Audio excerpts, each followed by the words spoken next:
Okay, முதல் பகுதிக்குள்ள போலாம்.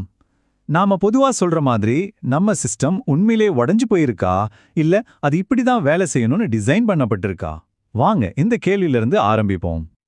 அதாவது இந்த மாதிரியான தலைவர்கள் அதிகாரத்துக்கு வர்றது நம்ம சிஸ்டத்தோட ஒரு குறைபாடு இல்ல. அது அப்படிதான் வேலை செய்யுதுன்னு வச்சுக்கலாமா? அப்படி பார்த்தா இது நம்மள ஒரு ஆழமான கேள்விக்கு கூட்டிட்டு போகுது. ஒரு தலைவர்கிட்ட நாம உண்மையிலேயே தேடுறது தகுதியையா, இல்ல வேற எதையாவது தேடுறோமா?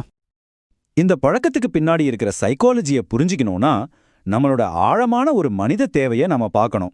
அது என்னன்னா, எதை விடவும் நிலைத்தன்மையை விரும்புறது. மனுஷங்களா, நமக்கெல்லாம் குழப்பம்னா பிடிக்காது. என்ன நடக்குள்ளே தெரியாத ஒரு எதிர்காலத்தை விட ஓரளவுக்கு கணிக்கக்கூடிய ஒரு நிகழ்காலம் தான் நமக்கு நிம்மதியா இருக்கும். இந்த அடிப்படை பாதுகாப்பு உணர்வு தான் நம்மளோட தேர்வுகளை வழிநடத்துது. அதனால தான் ஒரு சிறந்த நிர்வாகியை தேடுறதை விட நமக்கு ஆறுதல் தர நம்மள மாதிரியே யோசிக்கிற ஒருத்தரே நாம தலைவரா தேர்ந்தெடுக்கிறோம். 2000 வருஷத்துக்கு முன்னாடியே அரிஸ்டாட்டில் ஒரு ஆழமான உண்மையை சொல்லியிருக்காரு. நம்ம தலைவர்கள் வேற யாரும் இல்ல, நம்ம சமூகத்தோட கூட்டு மனநிலையோட கண்ணாடி தான் அவங்க. நாம உணர்ச்சிகளுக்கு முக்கியத்துவம் கொடுத்தா உணர்ச்சி வசப்படுற தலைவர்கள் தான் கிடைப்பாங்க. நாம அறிவுக்கு மதிப்பு கொடுத்தா அறிவார்ந்த தலைவர்கள் உருவாவாங்க. சுருக்கமா சொல்லணும்னா, நாம எப்படிப்பட்ட மக்களோ அப்படிப்பட்ட தலைவர்கள் தான் நமக்கு கிடைப்பாங்க.